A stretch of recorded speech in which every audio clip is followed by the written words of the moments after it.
ಚಿಕ್ಕೋಡಿ ಪ್ರತ್ಯೇಕ ಜಿಲ್ಲೆಯಾಗಿ ಮಾಡುವುದರಿಂದ ಲಾಭಗಳೇನು? ತಮ್ಮ ವೈಯಕ್ತಿಕ ಕೆಲಸಕ್ಕಾಗಿ ಅಥಣಿ ತಾಲೂಕಿನಿಂದ ಬೆಳಗಾವಿಗೆ ಬಂದು ಹೋಗಬೇಕಾದರೆ 160 ಕಿಲೋಮೀಟರ್ ಅಂದರೆ ಒಂದು ದಿನದ ಪ್ರವಾಸದಲ್ಲಿ ಕೆಲಸವಾಗುವುದಿಲ್ಲ. ಅಲ್ಲಿ ಜನರು ವಸತಿ ಮಾಡಿಕೊಂಡು ಹೋಗಬೇಕಾದರೆ 2 ದಿನಗಳ ಕಾಲ ಕಳೆಯಬೇಕಾಗುತ್ತದೆ. ಆದ್ದರಿಂದ ಜನರಿಗೆ ತೊಂದರೆ ತುಂಬಾ ಆಗುತ್ತಿದೆ. ಮೊದಲಿನಿಂದ ಸುಮಾರು ವರ್ಷಗಳಿಂದ ಶೈಕ್ಷಣಿಕ ಜಿಲ್ಲೆ ಚಿಕ್ಕೋಡಿ ಎಂದು ಜನರು ಪರಿಚಯಿಸಿಕೊಂಡಿದ್ದಾರೆ. ಹಾಗೂ ಪ್ರತಿಯೊಂದು ಆಫೀಸ್, ಸಬ್ ಡಿವಿಜಿ ಜನಗಳ ಇರುವುದರಿಂದ ಒಂದು SP ಇನ್ನೊಂದು DC ಆದರೆ 6 ತಾಲೂಕಿನ ಜನರಿಗೆ ತುಂಬಾ ಒಳ್ಳೆಯದಾಗುತ್ತದೆ. ಸುಮಾರು ವರ್ಷಗಳಿಂದ ಚಿಕ್ಕೋಡಿ ಜಿಲ್ಲೆಯನ್ನಾಗಿ ಮಾಡಿ ಎಂದು ಪಟ್ಟ ಹಿಡಿದು ಹೋರಾಟ ಮಾಡುತ್ತಲೇ ಬರುತ್ತಿದ್ದಾರೆ. ಚಿಕ್ಕೋಡಿ ಪ್ರತ್ಯೇಕ ಜಿಲ್ಲೆಯನ್ನಾಗಿ ಮಾಡಿ ಎಂದು ಸುಮಾರು ಹಿರಿಯರು ಆಸೆ ಈಡೇರದೆ ಹಸು ನೀಗಿದ್ದಾರೆ. ಹಾಗಾಗಿ ಈ ವರ್ಷದ ಚಳಿಗಾಲ ಅಧಿವೇಶನದಲ್ಲಿ ಚಿಕ್ಕೋಡಿ ಪ್ರತ್ಯೇಕ ಜಿಲ್ಲೆಯನ್ನಾಗಿ ಮಾಡಲೇಬೇಕು ಎಂದು ಪಟ್ಟ ಹಿಡಿದು ಹೋರಾಟ ಮಾಡುತ್ತಿರುವ ಚಿಕ್ಕೋಡಿ ಜಿಲ್ಲಾ ಹೋರಾಟ ಸಮಿತಿ ಹೋರಾಟಗಾರರು. ಚಿಕ್ಕೋಡಿ ಜಿಲ್ಲಾ ಹೋರಾಟ ಸಮಿತಿಯ ಮುಖಂಡರು ಈ ವಿಷಯ ಕುರಿತು ಮಾತನಾಡಿದ್ದಾರೆ. ಬನ್ನಿ ಕೇಳೋಣ. ಹೋರಾಟ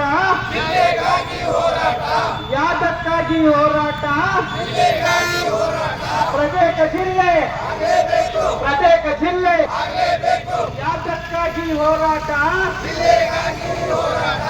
ಅಯ್ಯಯ್ಯೋ ಬೇಕೇ ಬೇಕು,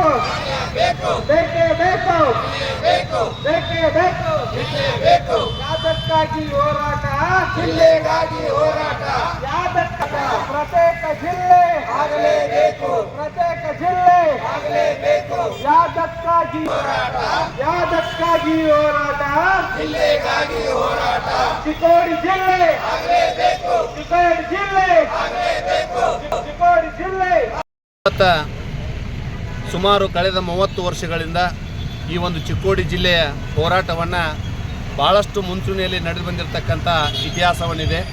ಚಿಕ್ಕೋಡಿ ಜಿಲ್ಲೆಯನ್ನು ಯಾಕೆ ಮಾಡಬೇಕು ಅಂತಕ್ಕಂಥದ್ದು ಬಹುದಿನಗಳ ಬೇಡಿಕೆ ಇರೋದರಿಂದ ಭೌಗೋಳಿಕವಾಗಿರ್ತಕ್ಕಂಥ ಈ ಚಿಕ್ಕೋಡಿ ಜಿಲ್ಲೆ ಭಾಳಷ್ಟು ಅರ್ಹತೆಗಳನ್ನು ಈಗಾಗಲೇ ಜಿಲ್ಲೆ ಆಗಲಿಕ್ಕೆ ಎಲ್ಲ ಹೊಂದಿದೆ. ಇಲ್ಲಿರ್ತಕ್ಕಂಥ ಎಲ್ಲ ಜಿಲ್ಲಾ ಹಂತದ ಕಚೇರಿಗಳನ್ನು ಕೂಡ DDPI ಕಚೇರಿ ಇರ್ಬೋದು, ಆಮೇಲೆ ಕೋರ್ಟ್ಗಳಿರ್ಬೋದು, RTO ಕಚೇರಿಗಳಿರ್ಬೋದು, ಇವೆಲ್ಲ ಕಚೇರಿಗಳಲ್ಲಿರೋದ್ರಿಂದ ಜಿಲ್ಲೆ ಆಗಲಿಕ್ಕೆ ಕೇವಲ ನಮಗೆ ಬೇಕಾಗಿರ್ತಕ್ಕಂಥದ್ದು ಒಂದು DC ಇನ್ನೊಂದು SP ಆಫೀಸ್ಗಳು. ಈ ಎರಡುಗಳನ್ನು ಘೋಷಣೆ ಮಾಡಿದ್ರೆ ಇಲ್ಲಿ ಬಹುಶಃ ಭೌಗೋಳಿಕವಾಗಿರ್ತಕ್ಕಂಥದ್ದು ಭಾಳಷ್ಟು ದೂರಗಳಿಂದ, ಯಾಕಂದರೆ ಅಥಣಿ ತಾಲೂಕಿನಿಂದ ಕೇವಲ 30 ಕಿಲೋಮೀಟರ್ ಆಚೆ ಕಡೆ ಬಿಜಾಪುರದಿಂದ ನಾವು 30 ಕಿಲೋಮೀಟರ್ನ ಹೊರತುಪಡಿಸಿದ್ರೆ ಸುಮಾರು 160 ಕಿಲೋಮೀಟರ್ ಅಥಣಿಯವರು ಇವತ್ತು ಬೆಳಗಾವಿಗೆ ಹೋಗಬೇಕಾಗ್ತಾ ಇದೆ. ಅದು ರೈತಾಪಿ ವರ್ಗ ಇರ್ಬೋದು, ವ್ಯಾಪಾರಸ್ಥರಿರ್ಬೋದು, ಈ ಎಲ್ಲ ಕಾರಣಗಳನ್ನ ಇಟ್ಕೊಂಡು ಈ ಭೌಗೋಳಿಕವಾಗಿರ್ತಕ್ಕಂಥ ಅತ್ಯಂತ ಮುಂಚೂಣಿಯಲ್ಲಿರ್ತಕ್ಕಂಥದ್ದು ಯಾವುದಾದ್ರೂ ತಾಲೂಕಿದ್ರೆ ಅದು ಚಿಕ್ಕೋಡಿ ತಾಲೂಕು ಅಂತಕ್ಕಂಥದ್ದು. ಇದಕ್ಕೆ ಸುಮಾರು 22 ವರ್ಷಗಳ ಹಿಂದೆ ಶೈಕ್ಷಣಿಕ ಜಿಲ್ಲೆ ಚಿಕ್ಕೋಡಿ ಅಂತಕ್ಕಂಥ ಶಿಕ್ಷಣ ರೀತಿಯಲ್ಲಿ ಕೊಟ್ಟಿದ್ದಾರೆ. ಅದು ಕೊಡಲಿಕ್ಕೆ ಕಾರಣವೂ ಕೂಡ ಇದೆ. ಭಾಳಷ್ಟು ಇದು ಮುಖ್ಯವಾಗಿರ್ತಕ್ಕಂಥದ್ದು ಈ ತಾಲೂಕು. ಇದನ್ನು ಶೈಕ್ಷಣಿಕ ಜಿಲ್ಲೆ ಮಾಡೋದ್ರಿಂದ ಮುಂದೊಂದು ದಿನ ಇದನ್ನು ಅಖಂಡ ಜಿಲ್ಲೆಯನ್ನಾಗಿ ಮಾಡಬೇಕಂತಕ್ಕಂಥದ್ದನ್ನು ಎಲ್ಲರ ಹಿರಿಯರ ಮತ್ತು ಜನಪ್ರತಿನಿಧಿಗಳ ಹಕ್ಕೊತ್ತಾಯದ ಮೇರೆಗೆ 22 ವರ್ಷಗಳಾಗಿದೆ.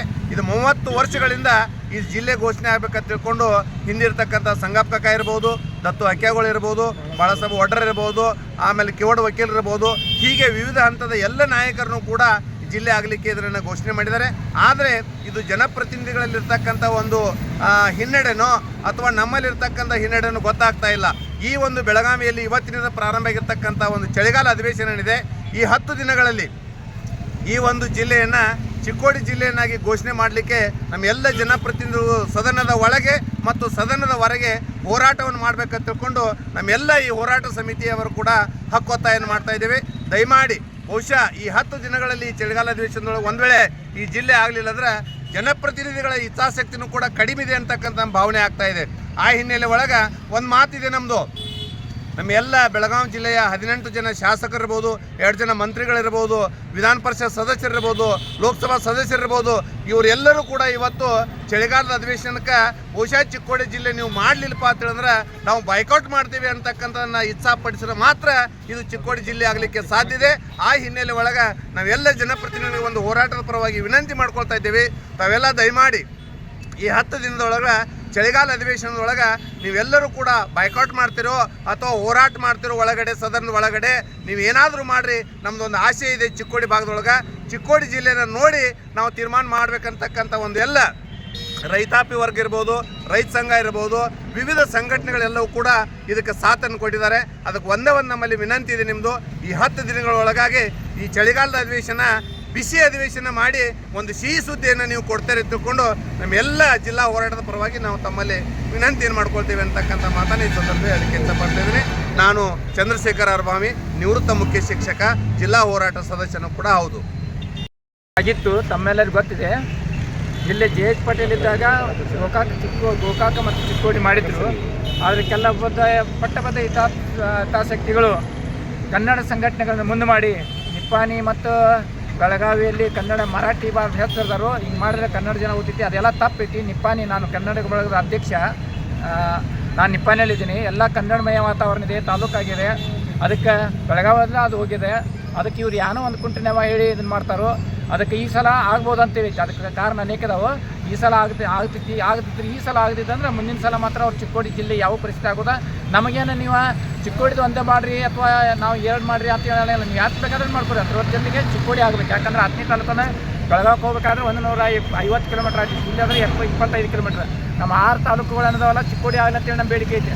ಹಂಗೆ ಬೇರೆ ತಾಲೂಕದಾಗಿಲ್ಲ. ಅವ್ರು ಯಾರು ಡಿಮಾಂಡ್ ಮಾಡ್ತಾರೋ ಒಂದೇ ತಾಲೂಕು ಆಗ್ತವೆ. ನಮ್ಮದೇನು ತಪ್ಪು, ನೀವು ಒಂದೇ ತಾಲೂಕು ಒಂದೇ ಊರಿದ್ರೂ ಮಾಡಿರಿ. ಬಟ್ ನೀವೇನು ಮಾಡಿರಿ, ಇದು ಚಿಕ್ಕೋಡಿದು ಮಾತ್ರ ದೊಡ್ಡ ತಾಲೂಕು. ಆಮೇಲೆ ಇಲ್ಲಿ ಬರೋಂಥ 6 ತಾಲೂಕುಗಳು ಇಲ್ಲೇ ಕೊಡ್ತಾರೋ. ಅದಕ್ಕೆ ತಾವು ದಯವಿಟ್ಟು ಇಲ್ಲೇ ಈ ಸಂಘಟನೆ ಇದ್ರೊಳಗೆ ಮಾಡಬೇಕು. ಮತ್ತು ನಮ್ಮ ಇಲ್ಲಿ MLAಗಳು ಏನಿದಾರಲ್ಲ, ಈ ಶಾಸಕರು, ನಮ್ಮ ಈ ತಾಲೂಕಿನ ಶಾಸಕರು ಪಕ್ಷ ಭೇದಗಳನ್ನು ಮರೆತು ನೀವು ಈ ಹಕ್ಕನ್ನು ಮಂಡಿಸಬೇಕಲ್ಲಿ. ಯಾಕಂದರೆ ನಾವು ಯಾವುದೇ ಅವನ್ನು ಮಂಡಿಸಿದ್ರೆ ನಾವು ಹಕ್ಕು ಮಂಡಿಸಿದ್ರೆ ಆಗೋದಿಲ್ಲ. ನೀವು ಈ ಯಾವ ಪರಿಸ್ಥಿತಿ ಒಳಗೆ ಈ ಜಿಲ್ಲೆಯನ್ನು ಈ ಸಲ ಡಿಕ್ಲೇರ್ ಆಗಬೇಕು. ಯಾಕಂದ್ರೆ ನಮಗೂ ಕೆಲವೊಂದು ಒಳಗಿನ ಇದನ್ನ ಸುದ್ದಿ ನಮ್ಗೆ ಗೊತ್ತಾಗೈತಿ. ಈ ಸಲ ಜಿಲ್ಲೆ ಡಿಕ್ಲೇರ್ ಮಾಡ್ತಾರಂತೇಳಿ. ಅದಕ್ಕೆ ನೀವೆಲ್ಲ ಶ್ರೇಯ ತೊಗೊರಿ, ನಿಮಗೂ ಶ್ರೇಯ ತೊಗೊರಿ ಅಂತೇಳಿ ನಮ್ಮ ಈ 8 ಜನ ಶಾಸಕರಿಗೆ ನಾನು ಹೇಳ್ತೀನಿ. ಅದಕ್ಕೆ ಈಗ ಜಿಲ್ಲೆ ಆಗಲೇಬೇಕಂತೇಳಿ ನಮ್ಮ ಈ ಜಿಲ್ಲಾ ಸಮಿತಿ ವತಿಯಿಂದ ನಾನು ಎಲ್ಲ ಸರ್ಕಾರಕ್ಕೆ ಕೇಳಿಕೊಳ್ತೇನೆ. ಜೈ ಹಿಂದ್. ನಿಮ್ಮ ಹೆಸರೇನ್ರಿ? ನಾನು ಮಹಾದೇವ್ ಬರಗಾಲಿ, ಗಡಿನಾಡು ಕನ್ನಡ ಬಳಗದ ಅಧ್ಯಕ್ಷ, ಮಾಧ್ಯಮಿಕ ಶಾಲಾ ನೌಕರರ ಚಿಕ್ಕೋಡಿ ಸೆಕ್ಷನ್ ಜಿಲ್ಲಾ ಸೆಕ್ರೆಟರಿ. ಈ ಸಂದರ್ಭದಲ್ಲಿ ಹಿರಿಯ ಸಮಾಜ ಸೇವಕರಾದ ಚಂದ್ರಕಾಂತ್ ಹುಕ್ಕೇರಿ, ಚಿಕ್ಕೋಡಿ ಜಿಲ್ಲಾ ಹೋರಾಟ ಸಮಿತಿ ಅಧ್ಯಕ್ಷರು ಸಂಜು ಬಡಗೇರ್, ಚಂದ್ರಶೇಖರ್ ಅರ್ಭಾವಿ, ಮಹಾದೇವ್ ಬಾರ್ಗಾಲೆ ಹಾಗೂ ಚಿಕ್ಕೋಡಿ ಜಿಲ್ಲಾ ಎಲ್ಲಾ ಹೋರಾಟ ಸಮಿತಿ ಕಾರ್ಯಕರ್ತರು ಉಪಸ್ಥಿತರಿದ್ದರು. Bureau report B5 news, Chikkodi. Thanks for watching. Read, discuss and debate with editor Dr. Yan Prashant Rao. Wanted reporters in print, digital and visual media for Bharat Vaibhav Daily Newspaper, BV News 5 Channel and BV Fast Web News from all the talukas of Karnataka, Goa and Maharashtra. If interested, send your resume to 9019229369.